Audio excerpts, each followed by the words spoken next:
有钱是吧？有钱是吧？你知道我是谁啊？快起来！你杀了我！你杀了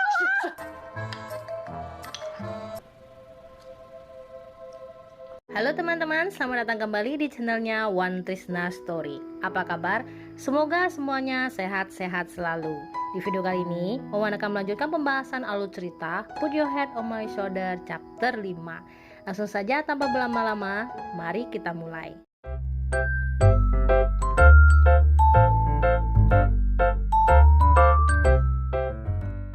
Di chapter sebelumnya, Momo menangis karena perkataan Fufe yang mengatakan sebagai teman baik Momo, Fufe merasa Momo sangat cocok dengan Wei dan mendoakan Momo bahagia dengan Wei. Melihat Momo sedih karena Fufe, Wei lalu menghibur Momo.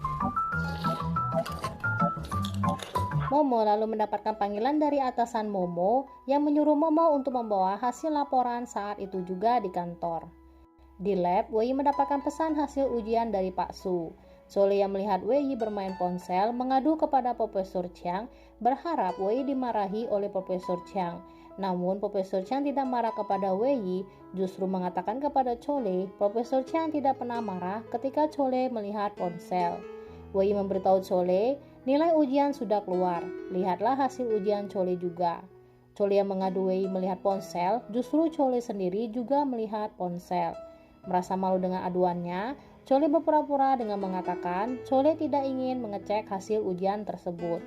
Profesor Chiang yang mengetahui Chole merasa malu menyuruh murid-murid untuk beristirahat sambil melihat nilai hasil ujian. Setelah melihat hasil ujian, Chole dengan bangga menunjukkan nilai hasil ujian Chole kepada Wei.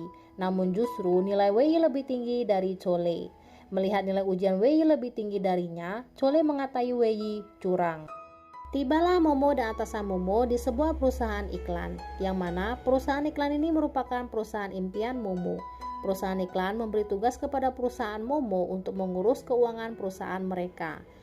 Momo lalu mendapat panggilan dari ibu Momo yang memberitahu Momo, ibu Momo dalam perjalanan menuju tempat Momo. Sudah mau tiba, ingin melihat Momo dan sekalian mengajak anak bibisu yaitu Wei untuk makan bersama. Momo kesal karena ibunya tidak mengabari Momo sebelum datang dan tidak mengizinkan ibu Momo mengajak Wei makan bersama. Jika tidak, Momo akan marah. Sampai di tempat makan, ibu Momo ingin mengajak Wei makan untuk mengucapkan rasa terima kasih karena Momo telah tinggal di rumah Wei selama ini. Dan untuk mengucapkan rasa terima kasih, ibu Momo ingin mengunjungi Wei di rumahnya. Momo menolak ibunya untuk pergi ke rumah Wei karena Momo akan pindah dari rumah Wei. Mendengar kata pindah dari Momo, ibu Momo lalu menjelaskan Momo tidak boleh pindah dari rumah Wei. Ibu tidak menyetujui. Lagian sekarang Momo dipindahkan ke perusahaan lain. Jika Momo pindah dari rumah Wei, justru Momo akan pindah ke sana ke sini. Itu tidaklah aman. Merasa ibunya mengkhawatirkan keamanan Momo, Momo menanyakan, jika Momo tinggal di rumah Wei, bukankah Momo tinggal dengan seorang pria? Apakah ibu tenang? Justru karena itulah ibu Momo datang. Ibu Momo datang untuk mengecek Wei. Sampailah Momo dan ibunya di rumah Wei. Ibu Momo pun mulai menjelaskan, sedari kecil ibu Momo pernah menggendong Wei dan bahkan pada saat itu Wei mengencingi ibu Momo. Sekarang Wei sudah dewasa. Apakah Wei sudah punya pacar? Mendengar Wei belum punya pacar, ibu Momo mulai mengarahkan pembicaraan ke arah perjodohan Wei dan Momo. Nasihat demi nasihat diberikan ibu Momo kepada Wei, yang ujung-ujungnya niat ibu Momo menyuruh Wei untuk mendapatkan pacar. Tidak mau basa-basi lagi, ibu Momo lalu memberitahu Wei dan Momo sebenarnya Wei dan Momo boleh. Belum selesai ibu Momo bicara, Momo segera mematahkan omongan ibunya. Ibu, jangan asal bicara. Ibu menawarkan akan memasakkan makanan untuk Wei. Ibu Momo telah membawa kacang kenari ini untuk Wei. Momo berusaha menyuruh Wei menolak ibunya untuk masak di rumah Wei. Namun merasa tidak enak jika menolak, Wei menyetujui ibu Momo masak untuknya. Ibu Momo menyuruh Wei membantu membukakan kacang kenari tersebut. Masih saja Fufe sedih dan mengenang perlakuannya dulu terhadap Momo. Teman Momo ternyata juga memesan makanan di tempat Fufe makan. Bertemu lagi Fufe dengan teman Momo ini. Selesai pesanan tiba, teman Momo lalu pergi. Namun ketika akan pergi, pelayan yang membawa pesanan teman Momo tadi menyenggol seorang pria yang akan minum bir. Akibat dari senggolan tersebut, bir si pria tumpah. Marah si pria menyuruh pelayan tersebut membayar dengan harga tinggi untuk biaya cuci baju dan biaya bir. Pelayan yang tidak sanggup membayar, si pria memaksa teman Momo yang membayar. Fufe yang melihat keributan tersebut pergi menyampiri si pria, membayar ganti rugi dan mengajak teman Momo pergi dari tempat tersebut. Sudah jauh dari tempat keributan, teman Momo berterima kasih dan ingin mengembalikan uang Fufe. Namun Fufe menolak. Teman Momo yang melihat Fufe sebelumnya minum sendirian menanyakan kepada Fufe. Fufe berbohong, Fufe sedih karena Fufe tidak lolos ujian. Karena Fufe sudah menolong teman Momo ingin membantu Fufe belajar untuk ikut ujian ulang lagi.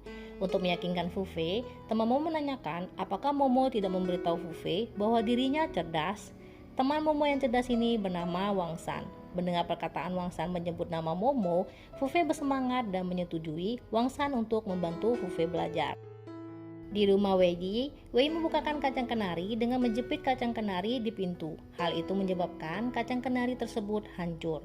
Karena hancur, Momo membantu Wei dan memberi contoh cara membukakan kacang kenari agar tidak hancur. Alih-alih memberi contoh, kacang kenari Momo ternyata juga hancur. Ibu Momo senang melihat Momo dan Wei terlihat dekat.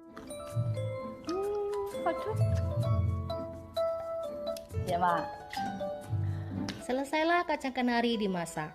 Saatnya kacang kenari dimakan. Selesai makan, ibu Momo beralasan mengantuk, lalu pergi menuju kamar Momo. Baru menyadari ibu Momo menuju kamar tidur Momo bergegas mencegah ibunya untuk tidur di kamar Momo, mengajak ibunya untuk tidur di hotel. Tidak menyerah, ibu Momo meminta izin kepada Wei untuk menginap di rumah Wei. Tentu saja dengan senangnya Wei menyetujui ibu Momo menginap di rumahnya. Momo minta maaf kepada Wei karena ibu Momo menginap di rumah Wei. Keesokan paginya, terjadi kegaduhan antara Momo dan ibu Momo yang membuat Wei terbangun. Ketika sarapan, terjadi lagi kegaduhan antara Momo dan ibu Momo. Di lab, si Yuyen kehabisan tinta pena. Lalu si Yuyen meminta pena kepada Wei. Wei lalu mengambil pena di tas dan mendapati kacang kenari yang sebelumnya Momo meletakkan kacang kenari pemberian ibu Momo di tas Wei. Chole yang mengetahui Wei membawa kacang kenari di lab menegur Wei. Tidak menggubris teguran Chole, Wei membagikan kacang kenari tersebut kepada Xu Yin. Baru saja menegur Wei, melihat Wei memberikan Xu Yin kacang kenari, Chole mau juga kacang kenarinya. Sontak saja Chole diolok-olok Wei. Chole di dalam ruang riset tidak boleh makan. Tidak mau kalah, Chole menanyakan lalu kenapa Wei membawa kacang kenari di lab. Profesor Chiang datang dan mendapati murid-murid sedang meriset kacang kenari, bukannya meriset proyek eksperimen dari Profesor Chiang. Hal ini membuat Profesor Chiang marah dan kecewa, terutama kepada Wei yang telah membawa kacang kenari, menyuruh murid-murid melakukan riset ulang dari awal sampai akhir. Mulailah hari Wangsan mengajar Fufe belajar. Terlihat Fufe yang telah bosan belajar karena sudah belajar selama 2 jam. Sudah bosan belajar, Fufe mengajak Wangsan untuk mencari Momo. Wangsan pun mengambil kesempatan ini. Coba Fufe tulis semua 40 kata yang Wangsan suruh Fufe menghafal tadi. Jika selesai, Wangsan akan membawa Fufe mencari Momo. Fufe langsung bersemangat lagi untuk belajar.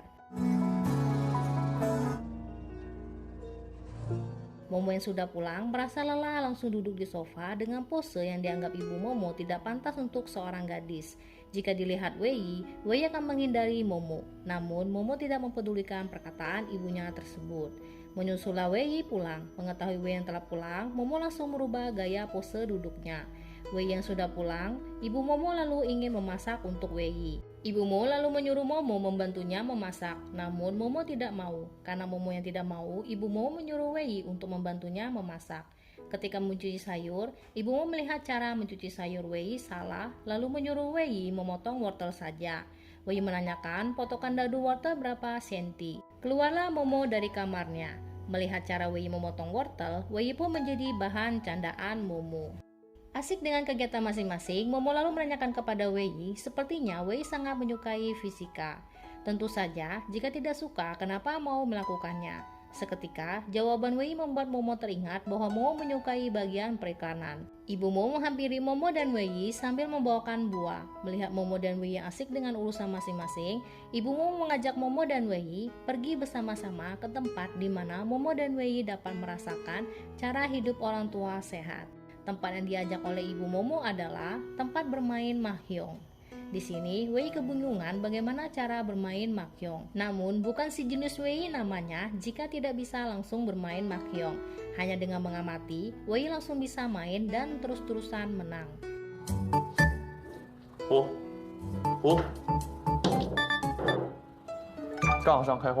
Uang hasil dari menang pun Wei berikan kepada Momo. Sampai di rumah, Wei mencari buku fisika yang sebelumnya diletakkan di meja. Ibu Momo kembali membawakan makanan untuk Momo dan Wei. Ibu Momo mulai beraksi lagi untuk mendekatkan Momo dan Wei. Menemukan buku yang dicari Wei, Ibu Momo segera menyembunyikan buku tersebut. Melihat kedekatan Momo dan Wei, Ibu Momo merasa senang dan merasa Momo dan Wei sangat serasi. Sampai di sini pembahasan alur cerita Put Your Head on My Shoulder chapter 5. Terima kasih ya bagi teman-teman yang telah menonton video ini. Jika teman-teman menyukai videonya Wan Wan, jangan lupa ya untuk like, subscribe, komen, dan share channelnya Wan Trisna Story. Akhir kata dari Wan Wan, sampai jumpa di video selanjutnya. Bye-bye.